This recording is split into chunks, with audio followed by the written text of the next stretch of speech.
Olá, estamos aqui para mais uma videoaula.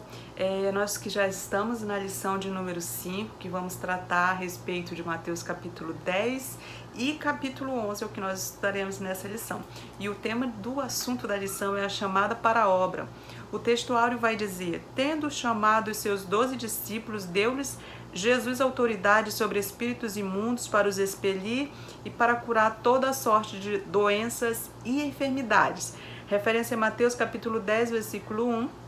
A verdade prática diz: o Senhor chama trabalhadores para a sua obra e lhes dá autoridade, conhecimento e refrigério para suportar o trabalho e as cargas do caminho. O tópico 1 vai dizer o chamado. O subtópico 1 diz chamado dos discípulos, referência a Mateus capítulo 10, versículo 1. Diz: tendo chamado os seus 12 discípulos, deu-lhes autoridade sobre espíritos imundos para os expelir, para curar toda sorte de doenças e enfermidade. Se nós formos juntar os 3 evangelhos sinóticos que nós estudamos, que é Mateus, Marcos e Lucas, nós vamos juntar as informações de cada um e nós vamos chegar à seguinte história, de que Jesus subiu para um monte para orar, passou a noite toda orando, falando com Deus, e pela manhã, quando ele desceu, ele chamou os discípulos e escolheu 12. E Marcos vai ser mais claro e vai dizer que ele escolheu quem ele quis, ou seja, não teve nenhuma indicação externa, não teve nenhuma pressão, não teve ninguém induziu Jesus a escolher. Ele, com sua vontade soberana, depois de passar a noite orando, falando com Deus, ele desceu e ele escolheu a quem ele quis, uma escolha soberana. E outra coisa interessante que eu notei também, se você for observar aqui no subtópico 1, os 12 são chamados de discípulos. Tendo chamado os seus 12 discípulos, deu-lhes autoridade. E se você for para o próximo subtópico, que é Mateus 10, 2, eles vão ser chamados já de apóstolos. Ora, o nome dos 12 apóstolos são esses, e cita os nomes. Então, muita gente confunde e acha que a definição para discípulo e para apóstolo é a mesma coisa, mas nós vamos notar que não é a mesma coisa, apesar de que nesse texto nós encontramos eles sendo citados tão próximos um do outro. Discípulo, só para a gente ter uma definição mais clara e mais simples, discípulo é o aluno. Para uma tradução grega mais literal, é tido como estudante. E a tradução literal para apóstolo é enviado. Ou seja, olha a diferença. O discípulo é o aluno, ou seja, o seguidor de Cristo, aquele que aprende, que está aprendendo com Cristo. Nós podemos com isso, com essa definição, chegar à conclusão de que todos os 12 apóstolos de Cristo, eles eram também discípulos. Mas nem todo discípulo pode ser tido, né? Não se pode dizer que todo discípulo é um apóstolo. Já na parte B, acompanhando aqui na revista, na parte B do versículo 1, nós vamos notar uma autoridade concebida por Jesus. Jesus, ele concedeu autoridades. Lá em Marcos, só para complementar o que já está aqui em Mateus, essa autoridade concedida aos apóstolos, Marcos vai acrescentar também que eles receberam autoridade para pregar. Ou seja, eles receberam 3 autoridades: autoridade para pregar, autoridade para libertar e autoridade para curar. Jesus entregou a eles três autoridades. Autoridade para pregar, porque mesmo que as aflições do corpo, as aflições físicas, as doenças fossem grandes, as necessidades espirituais eram muito maiores. Então, quando um pregador levava as boas novas, gerava um arrependimento naquela pessoa. Então, gerava arrependimento e fé e levava à salvação, que é muito mais importante. A segunda autoridade que os discípulos receberam foi a autoridade para libertar.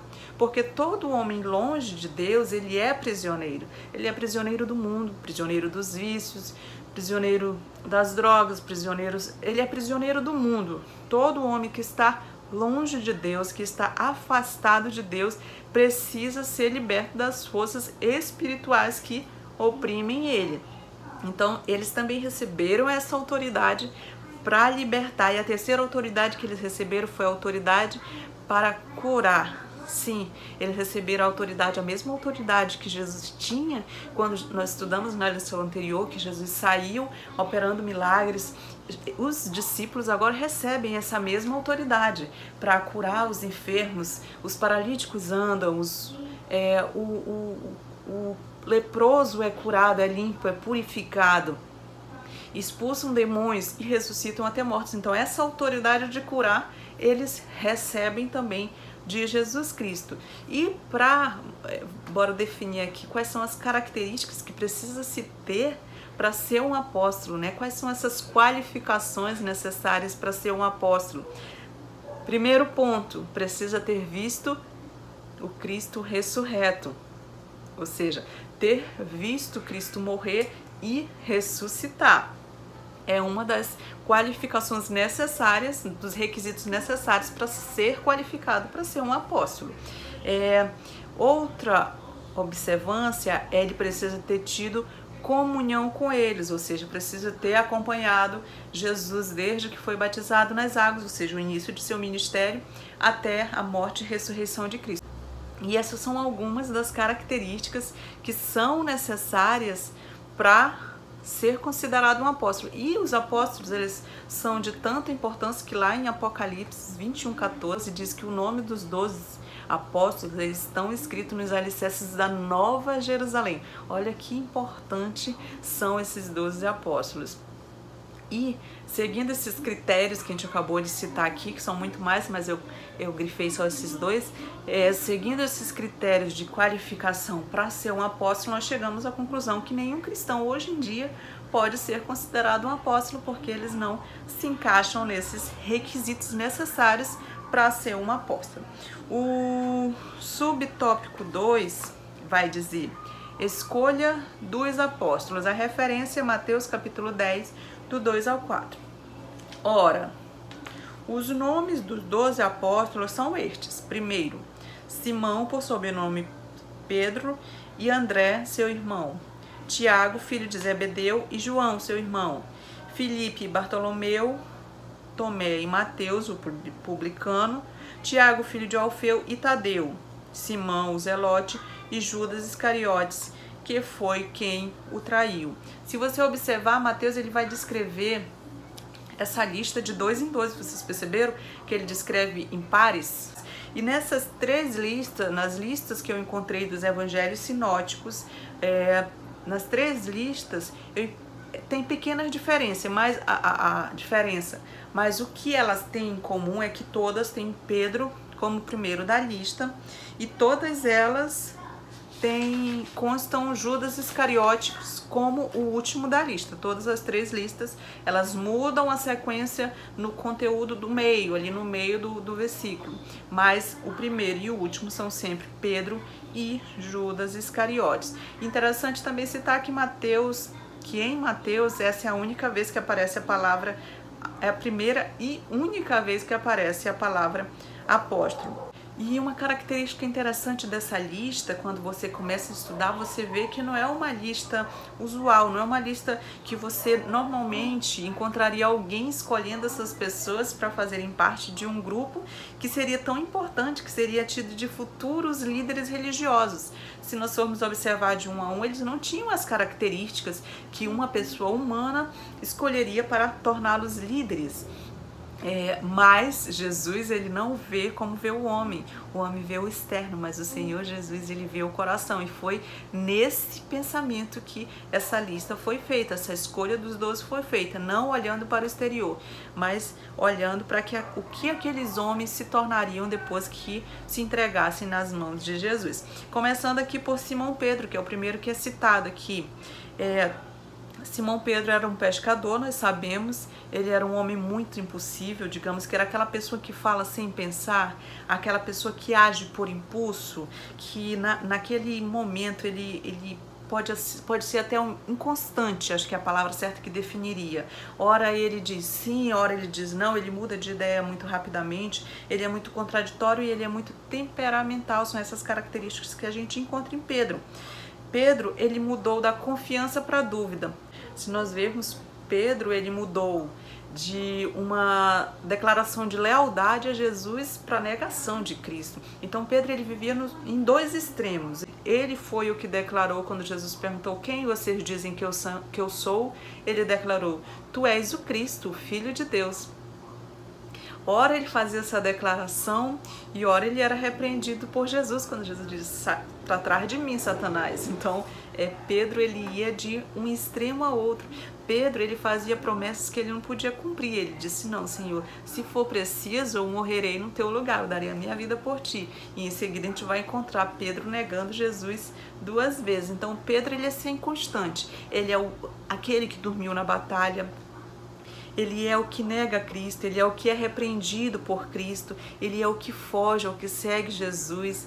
Então, Jesus, ele, se nós formos observar, ele não chama as pessoas, ele não chamou os discípulos e ele continua não chamando, não escolhendo as pessoas pelas suas características, pelo que elas são capazes, mas ele continua chamando por aquilo que elas virão a ser em suas mãos, e era isso que Jesus via quando olhava para os seus discípulos, não o que eles eram naquele momento, mas o que eles se tornariam depois que se entregassem nas mãos de Jesus. Porque se nós formos ver, depois da transformação de Pedro, ele foi completamente restaurado, ele se transformou num homem de oração, ele se transformou num homem ousado, que não temia açoite, que não temia prisão, que pregava e muitas almas se aceitavam, se rendiam aos pés de Cristo, um homem destemido e ousado. Então a gente vê a transformação depois que Pedro sofreu. Outro exemplo é Tiago e João, que é o segundo exemplo citado. Tiago e João, eles eram muito explosivos, eles eram muito temperamentais, tanto que a Bíblia cita eles como filhos do trovão, pessoas explosivas. Tanto que um dia eles pediram para Jesus para que mandasse fogo do céu sobre para consumir os samaritanos. Tão explosivos eles eram. E eles também eram gananciosos e amantes do poder, tanto que a mãe deles pediu um lugar especial no reino para os filhos dela. Então Tiago, ele foi o primeiro a morrer, ele foi martirizado, mas João se transformou de alguém explosivo, se transformou em um discípulo do amor, conhecido como discípulo do amor. Olha a transformação que o Senhor Jesus fez na vida de João. André, o irmão de Pedro, ele era um dos bastidores, ele foi a pessoa que levou Pedro até Jesus, e ele foi também o discípulo que levou o rapazinho com os 5 pães e 2 peixinhos no dia da multiplicação. Mateus, nós sabemos, já estudamos, ele era coletor de impostos, ele não era uma pessoa benquista no meio do seu povo, ele era considerado o traidor do povo por trabalhar para Roma, trabalhar para o Império Romano. Então ele era muito odiado pelos judeus e tornou-se o escritor do evangelho mais conhecido de todo o mundo. Então, se a gente for ver, Jesus, ele transforma esses homens limitados, humanamente limitados, e faz deles grandes instrumentos, esses que vieram a mudar o mundo. E a mesma coisa Jesus ainda quer fazer conosco. Ele olha para nós e vê as nossas limitações, e mesmo assim ele quer que nos entreguemos na sua mão para que ele possa nos usar. O tópico 3 vai dizer a autoridade. Mateus capítulo 10, do 7 ao 8. E à medida que seguirdes, pregai que está próximo o reino dos céus. Curai enfermos, ressuscitai mortos, purificai leprosos, expeli demônios, de graça recebeste, de graça dais. Então agora é aquele momento que Jesus, ele já envia esses discípulos para pregar, para proclamar a mensagem do reino. Jesus vai enviar eles de 2 em 2 de pares, mas aí eles já haviam recebido poder, eles já haviam recebido a autoridade de Jesus. Lembrando que poder é a capacidade de realizar uma tarefa e a autoridade é o direito de realizar. E Jesus também aqui nesse versículo nós notamos que ele dá a mensagem, né, que os discípulos deveriam proclamar. Os discípulos não vão entregar uma mensagem deles mesmos, não é uma mensagem da cabeça dele, da ideia dele, do ponto de vista dele, não. Jesus dá autoridade e diz qual a mensagem que eles devem pregar. Olha, a mensagem que vocês devem levar é a mensagem do reino dos céus. Jesus já havia ensinado para ele no Sermão do Monte do que se tratava esse reino dos céus e como as pessoas deveriam agir, quais as leis desse reino, desse novo reino. Então, Jesus agora envia para que eles preguem essa mensagem. E se nós formos observar, essa mensagem é a mesma mensagem que foi pregada por João Batista lá no capítulo 3 de Mateus, quando João Batista aparece pregando no deserto e ele clama: arrependei-vos porque está próximo o reino dos céus. E aí nós encontramos Jesus vindo até João Batista, sendo batizado por ele, o Espírito Santo descendo sobre ele em forma de pomba, e a partir dali o Espírito Santo que conduz ele até o deserto para ser tentado. Ele é tentado no deserto, vence a tentação, vai para Galiléia, onde começa seu ministério. Lá na Galiléia, Jesus começa a pregar esta mensagem: arrependei-vos porque está próximo o reino dos céus. É essa mensagem que nós encontramos lá no capítulo 4, versículo 17. Nós encontramos Jesus pregando: arrependei-vos porque está próximo o reino dos céus. E agora ele faz a comissão, ele escolhe os 12 discípulos e está dando as últimas instruções e está dizendo: olha, a mensagem que vocês devem pregar é a mensagem do reino dos céus. Arrependam-se, pois está próximo o reino dos céus. Ele está dizendo, a mensagem é essa.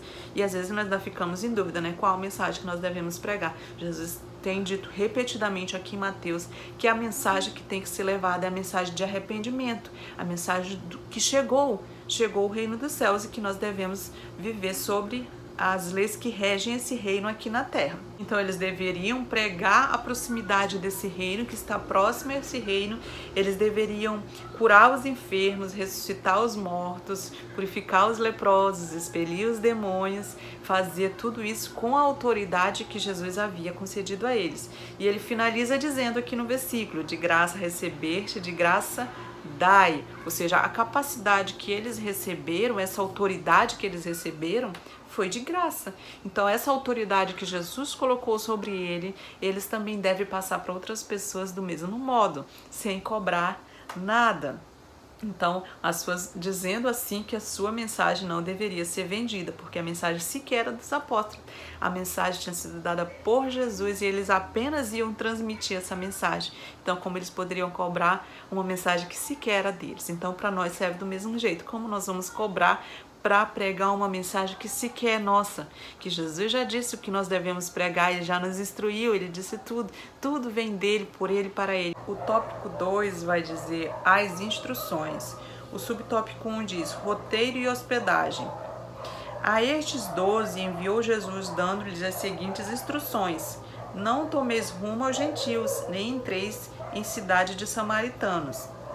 Então nós vimos que lá em Mateus 9:35, Jesus ele já dá o exemplo de como deve ser feito. Os apóstolos, os discípulos de Jesus já tinham visto Jesus dando o exemplo de como eles teriam que fazer, que eu vou até ler aqui para vocês, que diz assim, Mateus 9:35. Jesus andava visitando todas as cidades e povoados. Ele ensinava nas sinagogas, anunciava a boa notícia sobre o reino e curava todo tipo de enfermidade e doenças graves das pessoas. Então, Jesus ele dá o exemplo lá em Mateus 9:35 e agora aqui em Mateus 10, ele já comissiona os seus discípulos para que eles próprios agora comecem a praticar. Eles agora serão esses mensageiros, eles agora serão enviados. Eles já andaram com Jesus, eles já aprenderam com Jesus, Jesus já ensinou a respeito do reino, das leis que regem esse reino, e agora Jesus vai e envia eles. Olha, como se fosse um treinamento, né? Ele comissiona esses 12 apóstolos para que eles levem esse evangelho das boas novas e dá a direção. Ele não faz algo vago, ele não simplesmente envia para qualquer lugar, não. Ele dá a direção que os apóstolos devem seguir, ou seja, essa é uma missão de Israel para Israel.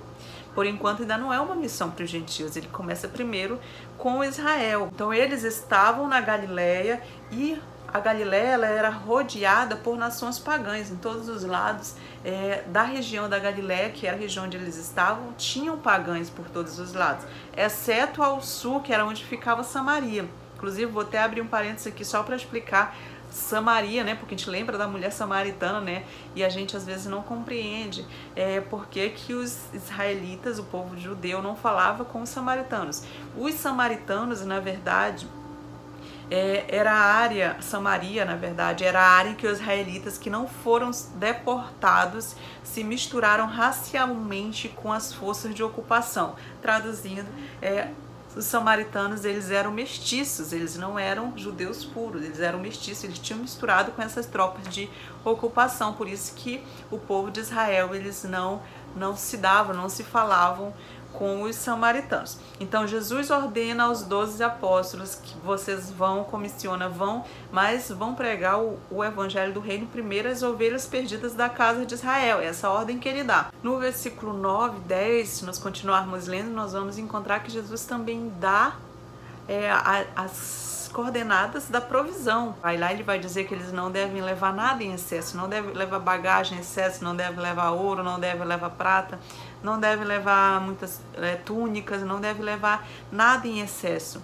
Mas ele vai dizer que Jesus vai suprir todas as necessidades dos apóstolos. Então, os apóstolos, com isso, eles aprendem que eles devem confiar no provedor e não confiar na provisão que vai ser dada a eles. Então Jesus queria sim que eles fossem supridos, Jesus não almejava que eles passassem necessidade, é claro que não, Jesus queria que eles fossem supridos, mas não que eles tivessem excesso a ponto de não precisar mais de usar a sua fé, de viver pela fé. Já no versículo 11 a 13, Jesus ele vai dar a estratégia cultural.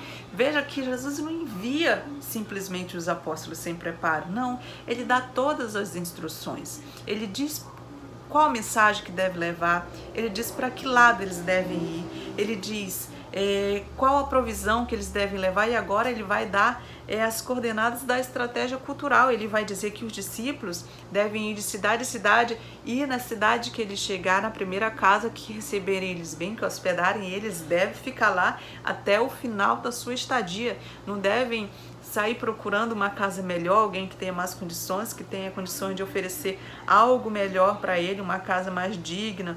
Não.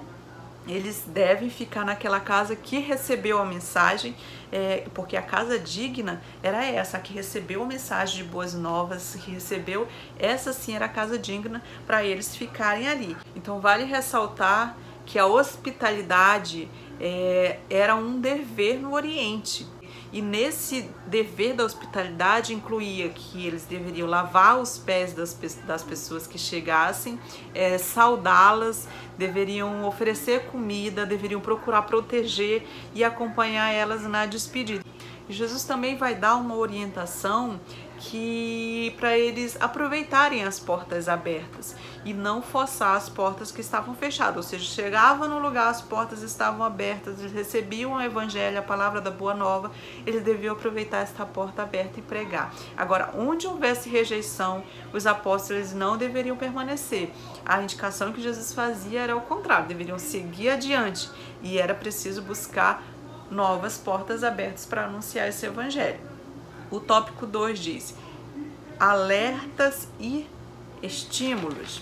A referência a Mateus capítulo 10, versículo 16, que diz: eis que eu vos envio como ovelhas para o meio de lobos, sede, portanto, prudentes como as serpentes e simples como as pombas. Na parte A do versículo, que diz: eis que eu vos envio como ovelhas para o meio de lobo, nós encontramos aqui um alerta. Jesus começa alertando, para eles não irem de repente empolgados, achando que vão encontrar um mar de rosas. Não, Jesus, ele fala o que de fato eles vão encontrar nesse caminho. Ele vai dizer que eles estão sendo enviados como ovelha para o meio de lobo. Os lobos são predadores das ovelhas, né? Então, só para eles terem ciência do perigo que eles iam correr, porque o mundo de antigamente era perigoso, o mundo de hoje é perigoso, o mundo de hoje é hostil à palavra de Deus, à palavra do reino, porque é luz no meio das trevas. Então, Jesus ele faz esse alerta para eles saberem onde eles estão indo. Então, a gente vê que quanto mais fiel foi a igreja no mundo, mais o mundo vai perseguir a igreja. Então, essas ovelhas que estão sendo enviadas para o meio de lobo, elas não estão indo lá para o meio dessa alcateia para lutar contra as alcateias, para tirar elas do covil, para enfrentar, para massacrar, não. porque o que elas estão sendo enviadas, essas ovelhas estão sendo enviadas por meio de lobos, é para transformar esses lobos em ovelha. Olha o poder que Jesus deu, a autoridade que Jesus deu, dá capacidade para fazermos isso, para irmos ao meio dos lobos e transformar os lobos em ovelhas e trazê-las para o reino dos céus, ganhar essas pessoas para o reino dos céus. Na parte B, diz: sede, portanto, prudentes como as serpentes e simples como as pombas. Então a gente vê aqui que Jesus argumenta uma atitude necessária, algo que eles precisavam fazer. Que atitude eles deveriam tomar nessa situação que eles estavam indo de ser enviados ao meio de lobos? Então Jesus orienta os seus discípulos para eles manterem a prudência e a simplicidade em pleno equilíbrio. Tanto um quanto o outro deveriam estar em evidência na vida dos discípulos. Então, Jesus também vai orientar eles e avisar que eles vão ter grande oposição nesse caminho, uma oposição quase que generalizada. Eles vão encontrar, porque a perseguição será tanto política quanto religiosa. Eles serão entregues aos tribunais, eles serão açoitados nos redutos religiosos. Então, eles vão sofrer grandes perseguições de todos os lados. No reino dos céus, tudo tem um propósito. E Jesus estava dizendo que sim, o propósito de eles sofrerem tudo isso seria que a fé deles seria revigorada, que eles dariam testemunho dessa fé para as outras pessoas, para que essas pessoas também viessem a conhecer Jesus Cristo. E ele também vai dizer que tem uma promessa segura para esses discípulos e para todas as pessoas que vão levar o ID de Jesus. Jesus promete dar aos seus discípulos palavras de sabedorias vindo do Espírito Santo. Essas horas de enfrentamento mesmo, de tribunais, de prisões e açoites, eles vão ter a ajuda do Espírito Santo, que vai guiar o que eles devem falar. Jesus também vai dar uma orientação a respeito da perseguição familiar, porque a gente vê que o amor de um pai por um filho é um amor muito grande, mas o ódio pelo evangelho vai ser tão grande que Jesus vai dizer que vai superar o amor de um pai por um filho. Tão grande vai ser o ódio pelo evangelho. E ele vai dizer que vai chegar esse ódio a tal ponto que o irmão vai entregar o irmão, que o pai vai entregar o filho para ser morto. E vai dizer também que os filhos ficarão contra os pais e os matarão. Por isso que Jesus falou lá em Mateus 10:34, não pensem que eu vim trazer paz ao mundo, não vim trazer a paz, mas a espada. É dessa oposição que Jesus estava se falando quando ele disse que viria trazer a espada. Então Jesus também, depois de tudo isso, ele traz uma perseverança compensada, ou seja, a pessoa que perseverou, mesmo com todas as dificuldades. Eles dizem que os discípulos eles receberão o ódio do mundo, sim, o mundo os odiará, mas também eles receberão a recompensa de Deus. Aqueles que perseverarem até o fim serão salvos e receberão a vida eterna. Então Jesus ele dá as ordenanças, as coordenadas completas de tudo que irá acontecer. O subtópico 3 diz as recompensas. E quem der a beber, ainda que seja um copo de água fria a um desses pequeninos, por ser este meu discípulo, em verdade vos digo que de modo algum perderá o seu galardão. Então nós encontramos Jesus citando primeiro a renúncia que os discípulos teriam que fazer e tudo que eles teriam que enfrentar, como eles seriam enviados como ovelha ao meio de lobos, mas agora ele finaliza dizendo que eles vão ter uma recompensa por tudo isso, por abrir mão de tudo isso, por suportar, por renunciar tudo isso para levar o Evangelho de Cristo. Jesus termina dizendo que eles receberão uma recompensa, porque ele vai dizer que quem recebe um desses discípulos é como se estivesse recebendo o próprio Cristo, porque foi Cristo quem o comissionou para esta tarefa. Ele acrescenta mais ainda, ele diz que quem recebe um profeta receberá galardão de profeta. E quem recebe um justo recebe o galardão de um justo. Então, até as mínimas coisas o Senhor Jesus vai dizer que quando fazemos a um dos seus escolhidos, seremos recompensados. Até um copo de água que damos para essa pessoa, ele vai citar aqui, seremos recompensados. Então, sempre devemos nos lembrar desses ensinamentos de Jesus para seguir as suas ordenanças. Ele diz que não são pesados as suas ordenanças, não. Nós precisamos conhecê-las, nós precisamos estudá-las e ir a fundo para podermos viver essas ordenanças do Senhor. O tópico 3 diz: vinde a mim cansados e oprimidos. O tópico 1 diz: as cidades impenitentes. Mateus capítulo 11, versículo 21. Ai de ti, Corazim, ai de ti, Betsaida, porque se em Tiro e em Sidom se tivessem operado os milagres que em vós se fizeram, há muito elas se teriam arrependido com pano de saco e cinza. Então Deus enviou João Batista para preparar o caminho para Jesus, e João Batista chega pregando o arrependimento para essas pessoas, e essas pessoas dizem: ele tem demônio. E aí Deus manda Jesus, o seu próprio filho Jesus, e Jesus começa a pregar arrependimento. E sabe o que essas pessoas dizem? Elas dizem: ele é um glutão, bebedor de vinho e amigo dos pecadores. Então o último profeta, que foi João Batista, e o Filho de Deus, que foi Jesus, os homens eles se oporam a essas duas pessoas que Deus enviou. Então ele está dizendo que aqueles que voluntariamente decidiram não se arrepender dos seus pecados, decidiram não demonstrar nenhum tipo de arrependimento, não escaparão das consequências dos seus pecados. É isso que Jesus está dizendo. Então Jesus destaca aqui a responsabilidade humana. Então a questão prática era a culpa daquelas cidades que tinham sido favorecidas com a visitação de Jesus, com Jesus pregando o evangelho. Então elas tinham sido favorecidas com relação, por exemplo, à cidade de Sidom, que não teve esse favorecimento. Então Jesus está dizendo que se a cidade de Sidom tivesse ouvido as pregações que Jesus estava fazendo ali naquela cidade, eles teriam se arrependido muito mais profundamente, inclusive com sacos de pano e cinza na cabeça, que era uma forma de o povo de Israel tinha de demonstrar profundo arrependimento, era demonstrando luto. E hoje em dia os nossos ouvintes não são diferentes.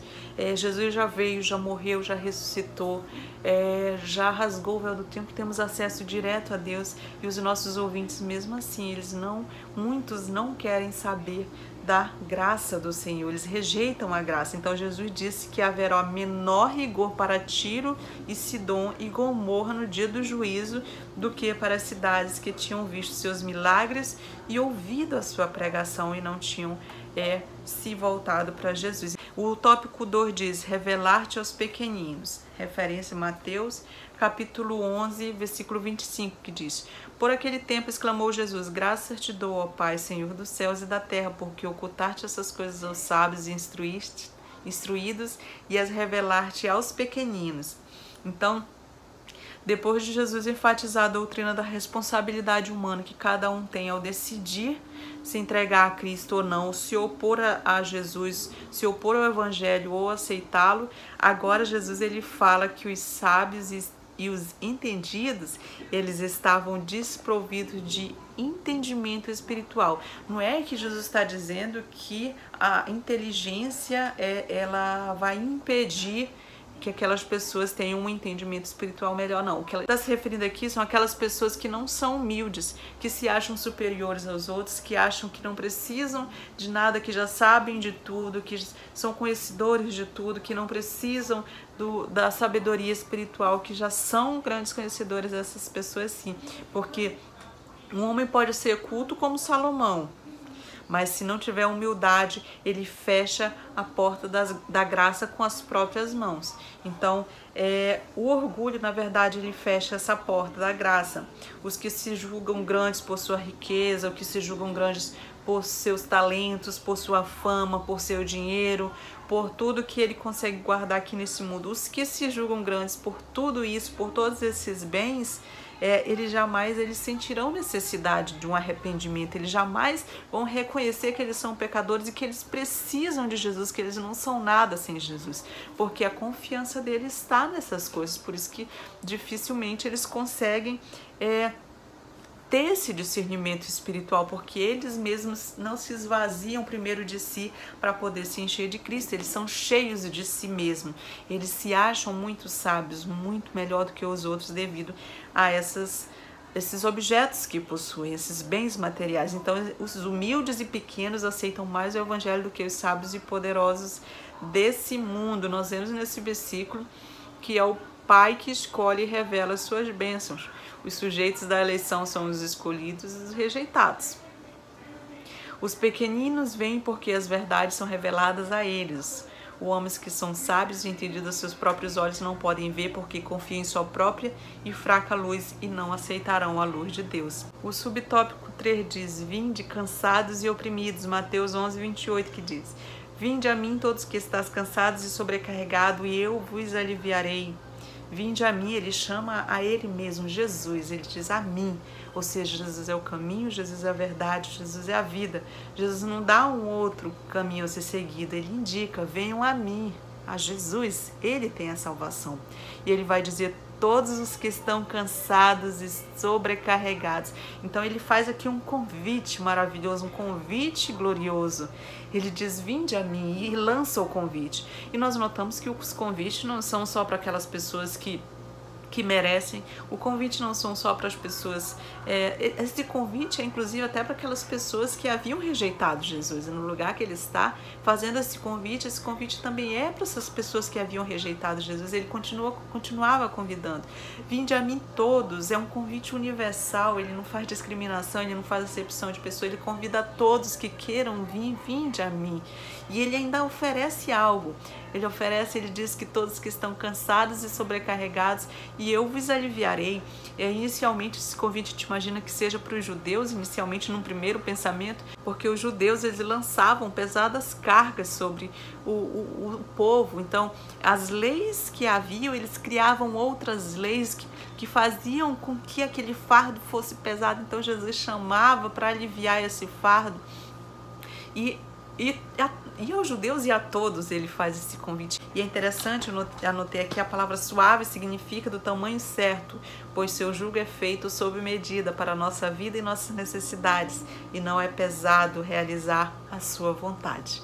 Então ficamos por aqui, essa é mais uma lição, não esqueça de compartilhar, de curtir, de comentar. Espero ter ajudado vocês de alguma forma, que Deus abençoe cada um. Até a próxima aula. Tchau!